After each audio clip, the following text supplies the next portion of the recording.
Pahalgam attack ಆದ ಬಳಿಕ ಒಂದಷ್ಟು ಪ್ರವಾಸಿಗರಿಗೆ ಆತಂಕ ಇತ್ತು. ಜೊತೆಗೆ ಜಮ್ಮು ಕಾಶ್ಮೀರದಲ್ಲಿ ಬರುವಂತಹ ಪ್ರವಾಸಿಗರ ಸಂಖ್ಯೆನೂ ಕೂಡ ಕಡಿಮೆ ಆಗಿತ್ತು. ಇದರ ಹೊರತಾಗಿ ಇದರ ಬೆನ್ನಲ್ಲೇ GBA ನೌಕರರ ಸಂಘ ಪಹಲ್ಗಾಮ್ನಲ್ಲಿ ಕನ್ನಡ ರಾಜ್ಯೋತ್ಸವವನ್ನು ಆಚರಿಸಬೇಕು ಅನ್ನುವಂಥ ಒಂದು ತೀರ್ಮಾನಕ್ಕೆ ಬಂದಿದೆ. ಇದಕ್ಕೆ ಕರ್ನಾಟಕ ರಾಜ್ಯ ಸರ್ಕಾರಿ ನೌಕರರ ಸಂಘದ ರಾಜ್ಯಾಧ್ಯಕ್ಷರಾಗಿರುವಂತಹ ಷಡಾಕ್ಷರಿನೂ ಕೂಡ ಸಾಥನ್ನು ಕೊಟ್ಟಿದ್ದಾರೆ, ಬೆಂಬಲವನ್ನು ಕೊಟ್ಟಿದ್ದಾರೆ, ಸಹಕಾರವನ್ನು ಕೊಟ್ಟಿದ್ದಾರೆ. ಅವರು ಇದೀಗ ಅಮರನಾಥ ಯಾತ್ರೆಗೆ ತೆರಳುವಂತಹ ಜಾಗ ಏನಿದೆ, ಚಾಂದಾವರಿ ಹಿಲ್ಸ್ ಏನಿದೆ, ಆ ಒಂದು ಹಿಲ್ಸ್ನ ಬಳಿ ಇದ್ದಾರೆ. ಅವ್ರನ್ನ ಮಾತನಾಡಿಸ್ತಾ ಹೋಗೋಣ. ಅಂದರೆ ಆ ಅಟ್ಯಾಕ್ ಆದ ಬಳಿಕ ಇಲ್ಲಿ ಯಾವ ರೀತಿಯಾದಂಥ ಒಂದು ಪರಿಸ್ಥಿತಿ ಇದೆ, ಜೊತೆಗೆ ಇನ್ನೇನೆಲ್ಲ ಪ್ರಿಕಾಷನ್ಸನ್ನು ತೆಗೆದುಕೊಳ್ಬಹುದಾಗಿತ್ತು ಅಥವಾ ತೆಗೆದುಕೊಳ್ಬೇಕು ಅನ್ನುವಂತಹ ಒಂದು ಮಾತುಗಳಿಗೆ ಏನು ಕೇಳಿಬರ್ತಿದ್ದಾವೆ. ಈ ಒಂದು ವಿಚಾರವನ್ನು ಅವರಿಂದನೇ ಮಾತನಾಡ್ಸೋಣ. ಸರ್, ಈಗ ನೀವು ಪಹಲ್ಗಾಮಿಗೆ ಬಂದಿದ್ದೀರಾ, ಏನು ಹೇಳ್ತೀರಿ ಸರ್? ಸರ್, ತುಂಬ ಚೆನ್ನಾಗಿದೆ. ಇದು ನಮ್ಮ ದೇಶಕ್ಕೆ ಅತ್ಯಂತ ಮುಕುಟ ಮಣಿಯ ರೀತಿಯಲ್ಲಿ ಈ ಪ್ರದೇಶ ಇದೆ. ಸೊ ನಮ್ಮ ದೇಶದಲ್ಲಿರುವಂಥ ಪ್ರಾಕೃತಿಕ ಸಂಪತ್ತು ಬಹುಶಃ ಯಾವ ದೇಶದಲ್ಲಿ ಕೂಡ ಇಲ್ಲ. ಒಳ್ಳೆ ಪರಿಸರ, ಒಳ್ಳೆ ನೀರು, ಒಳ್ಳೆ ಬೆಟ್ಟ ಗುಡ್ಡ ಮತ್ತು ಈ ಕಣಿವೆ ಪ್ರದೇಶದಲ್ಲಿ ಬಂದಂಥ ಸಂದರ್ಭದಲ್ಲಿ ಒಂದು ಸುಂದರವಾಗಿರುವಂಥ ಅನುಭವವನ್ನು ನಾವೆಲ್ಲ ಕೂಡ ನೋಡಿದ್ದೇವೆ. ಈಗ ಇಂಥ ಸುಂದರ ಅನುಭವವನ್ನು ಪಡ್ಕೊಳ್ಬೇಕು ಅಂತ ಹೇಳಿ ಬಂದಂತಹ ಪ್ರವಾಸಿಗರ ಮೇಲೆ ಅಟ್ಯಾಕ್ ಆಗತ್ತೆ, ಏನು ಹೇಳ್ತೀರಿ ಸರ್ ಅಂತ ಒಂದು ಮನಸ್ಥಿತಿಲಿ ಇರುವಂತಹ ವ್ಯಕ್ತಿಗಳಿಗೆ? ಸರ್, ಖಂಡಿತ ಘಟನೆಯನ್ನು ಇಡೀ ದೇಶ ವಿಶ್ವ ಕೂಡ ಖಂಡಿಸಿದೆ. ಬಹುಶಃ ಅದಕ್ಕೆ ಸರ್ಕಾರಗಳು ಸರಿಯಾದ ತೀರ್ಮಾನಗಳನ್ನು ತೆಗೆದುಕೊಳ್ಳದೇ ಇರುವಂಥ ಕಾರಣಕ್ಕಾಗಿ ಆ ಥರದ್ದು ಆಗಿರ್ಬೋದು ಅನ್ನುವಂಥ ಚರ್ಚೆಗಳಾಗಿದೆ.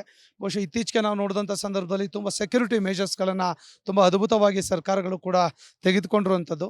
ಬಹುಶಃ ಆ ಸಂದರ್ಭಗಳನ್ನು ನಾವೆಲ್ಲ ಕೂಡ ಖಂಡಿಸಿದ್ದೇವೆ. ಬಹುಶಃ ಇನ್ನು ಮುಂದೆ ಆ ಥರ ಆಗಲಿಕ್ಕಿಲ್ಲ. ಬಹುಶಃ ಒಳ್ಳೆ ಸೆಕ್ಯೂರಿಟಿ ಮೆಷರ್ಸ್ಗಳಿರೋದ್ರಿಂದ ಮತ್ತು ನಾನು ಈ ಸಂದರ್ಭದಲ್ಲಿ ಹೇಳಲಿಕ್ಕೆ ನಾನು ಬಯಸ್ತೇನೆ, ಎಲ್ಲ ಪ್ರವಾಸಿಗರು ಇನ್ನು ಮುಕ್ತವಾಗಿ ಯಾವುದೇ ಭಯವಿಲ್ಲದೆ ಎಲ್ಲರೂ ಕೂಡ ಪಹಲ್ಗಾಮಿಗೆ ಬರಬೇಕಾಗ್ತದೆ. ನಮ್ಮ ಸ್ನೇಹಿತರು ಕೇಳ್ತಾ ಇದ್ರು, ಏನು ಪಹಲ್ಗಾಮ್ ಹೋಗ್ತಾ ಇದ್ರೆ ಅಲ್ಲಿ ಭಯ ಇದೆ ಹಾಗೆ ಹೀಗೆ ಅಂತೇಳಿ.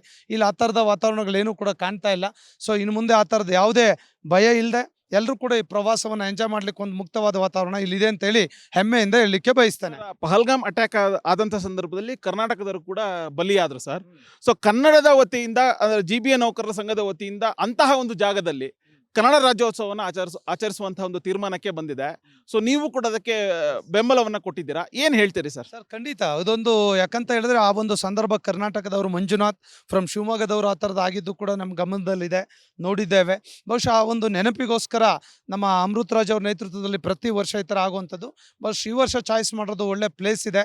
ಎಲ್ರಿಗೂ ಕೂಡ ಆ ಒಂದು ಸ್ಥಳದಲ್ಲಿ ಒಂದು ಕನ್ನಡದ ನಾಡಿನ ಘಟನೆಗಳು ಆ ಥರದ ಸಂಬಂಧ ಆದಾಗ ಈ ಥರ ಮಾಡಿದಾಗಲೂ ಕೂಡ ಒಂದು ಗೌರವ, ಒಂದು ಹೆಮ್ಮೆಯ ಸಂಕೇತ ಅಂತೇಳಿ ನಾನು ಭಾವಿಸ್ತೇನೆ. ಈ ಕಾರ್ಯಕ್ರಮ ಅತ್ಯಂತ ಸಂತೋಷವಾಗಿ ಕೂಡಿರುತ್ತೆ. ಇಡೀ ರಾಜ್ಯದ ಎಲ್ಲರೂ ಕೂಡ ನೋಡುವಂಥ ರೀತಿಯಲ್ಲಿ ಆ ಕಾರ್ಯಕ್ರಮ ಆಯೋಜನೆ ಮಾಡುವಂಥದ್ದು. ವಿಶೇಷವಾಗಿ ಮಾಧ್ಯಮ ಮಿತ್ರರು ಕೂಡ ಕರ್ನಾಟಕದಿಂದ ಬಂದಿರುವಂಥದ್ದು ಕೂಡ ತುಂಬ ಸಂತೋಷವನ್ನು ತಂದಿದೆ. ಅವರು ಇಡೀ ರಾಜ್ಯ ದೇಶಕ್ಕೆ, ಕನ್ನಡ ಅಭಿಮಾನಿಗಳಿಗೆ ಈ ಸಂಗತಿಗಳನ್ನು, ಈ ಸಂದೇಶಗಳನ್ನು ಬಿತ್ತರಿಸುವ ಕೆಲಸ ಮಾಡ್ತಾ ಇರೋದು ಕೂಡ ಸಂತೋಷವನ್ನು ತಂದಿದೆ. ಕೊನೆಯ ಪ್ರಶ್ನೆ, ಈಗ ನೀವು ಪಹಲ್ಗಾಮಿ ಬಂದಿದ್ದೀರಾ ಸರ್, ಇಲ್ಲಿ ಒಂದಷ್ಟು ಪ್ರವಾಸಿಗರಿಗೆ ಬರಬೇಕೋ ಬೇಡವೋ ಅನ್ನುವಂಥ ಒಂದು ಆತಂಕ ಇದೆ, ಒಂದಷ್ಟು ಭಯ ಇದೆ, ಒಂದಷ್ಟು ಕನ್ಫ್ಯೂಷನ್ ಇದೆ. ಸೊ ನೀವು ಏನು ಹೇಳ್ತೀರಿ ಸರ್? ಪ್ರವಾಸಿಗರಿಗೆ ಯಾವ ರೀತಿ ಅಂತ ಒಂದು ಸಂದೇಶವನ್ನು ಕೊಡ್ತೀರಿ ಆಸ್ ಎ ಸರ್ಕಾರಿ ನೌಕರರ ಸಂಘದ ರಾಜ್ಯಾಧ್ಯಕ್ಷರಾಗಿ? ಇಡೀ ಕರ್ನಾಟಕದ ನಾಗರಿಕರಿಗೆ, ಅದರಲ್ಲೂ ವಿಶೇಷವಾಗಿ ರಾಜ್ಯದ ಸರ್ಕಾರಿ ನೌಕರ ಅಧಿಕಾರಿಗಳಿಗೆ ಹೇಳಲಿಕ್ಕೆ ಬಯಸ್ತೇನೆ, ಪಹಲ್ಗಾಮ್ ಇರ್ಬೋದು, ಕಾಶ್ಮೀರ್ ಇರ್ಬೋದು, ಜಮ್ಮು ಇರ್ಬೋದು, ಈ ಕಣಿವೆ ಪ್ರದೇಶ ಇರೋದು ಸುಂದರವಾಗಿದೆ ಮತ್ತು ಪ್ರವಾಸ ಮಾಡಲಿಕ್ಕೆ ಮುಕ್ತವಾಗಿದೆ. ಯಾವುದೇ ಭಯ ಇಲ್ಲ. ನಾವು ಬಹುಶಃ 2-3 ದಿವಸದಿಂದ ಇಲ್ಲೇ ಇದ್ದೀವಿ, 5 ದಿವಸ ಕೂಡ ನಾವಿಲ್ಲೇ ಇರ್ತೇವೆ. ಯಾವುದೇ ಆತಂಕ ಇಲ್ಲ. ಎಲ್ಲರೂ ಕೂಡ ಮುಕ್ತವಾಗಿ ಈ ಪ್ರದೇಶವನ್ನು ವೀಕ್ಷಣೆ ಮಾಡ್ಬೋದು. ಯಾವುದೇ ಗೊಂದಲಗಳಿಲ್ಲ. ಅಮರನಾಥ್ ಯಾತ್ರೆಯ ಪ್ರಾರಂಭದ ಸ್ಥಳದಲ್ಲಿ ಕೂಡ ನಾವಿದ್ದೇವೆ. ಸಾಕಷ್ಟು ಈ ಭಾಗದಲ್ಲಿ ಪ್ರವಾಸವನ್ನು ಇಂಪ್ರೂವ್ ಮಾಡುವಂಥ ದಿಸೆಯಲ್ಲಿ ನಾವೆಲ್ಲ ಕೂಡ ಬರಬೇಕಾಗ್ತದೆ. ಯಾವುದೇ ಭಯಗಳಿಲ್ಲ, ಯಾವುದೇ ಆತಂಕಗಳಿಲ್ಲ. ನಾವೆಲ್ಲ ನೋಡಿ ಸ್ನೇಹಿತರುಗಳಲ್ಲಿ ಇದ್ದೇವೆ, ಎಲ್ಲರೂ ಇದ್ದೇವೆ, ಮಾಧ್ಯಮದವರು ಕೂಡ ಬಂದಿದ್ದೇವೆ. ಯಾವುದೇ ಭಯ ಇಲ್ಲ. ಒಳ್ಳೆ ಸೆಕ್ಯೂರಿಟಿ ಇದೆ, ಒಳ್ಳೆ ಸಿಸ್ಟಮ್ ಇದೆ. ಇನ್ನು ಮುಂದೆ ಯಾವುದೇ ಆ ಥರದ ಕಹಿ ಘಟನೆಗಳಾಗಲಿಕ್ಕೆ ಸರ್ಕಾರ ಕೂಡ ಅವಕಾಶ ಕೊಡೋದಿಲ್ಲ. ಅವರು ಕೂಡ ಹುಷಾರಾಗಿ ಇರ್ತಾರೆ. ಹಾಗಾಗಿ ಎಲ್ಲರೂ ಕೂಡ ಬರ್ಬೋದು ಅಂತೇಳಿ ಎಲ್ರಿಗೂ ಕೂಡ ಮುಕ್ತ ಆಹ್ವಾನವನ್ನು ನಾನು ಈ ಸಂದರ್ಭದಲ್ಲಿ ಕೊಡಲಿಕ್ಕೆ ಬಯಸ್ತೇನೆ. ಸೊ ಇದಿಷ್ಟು ರಾಜ್ಯ ಸರ್ಕಾರಿ ನೌಕರರ ಸಂಘದ ರಾಜ್ಯಾಧ್ಯಕ್ಷ ಆಗಿರುವಂತಹ ಷಡಾಕ್ಷರಿ ಹೇಳ್ತಾ ಇರುವಂತಹ ಮಾತು. ಕ್ಯಾಮ್ರಾ ಪರ್ಸನ್ ಅಜಯ್ ಜೊತೆ ಉಲ್ಲಾಸ ಸ್ಕಿರ್ವಾಸೆ, guarantee news, Jammu Kashmir. Guarantee news, ಸುದ್ದಿ ಖಚಿತ, ನ್ಯಾಯ ನಿಶ್ಚಿತ.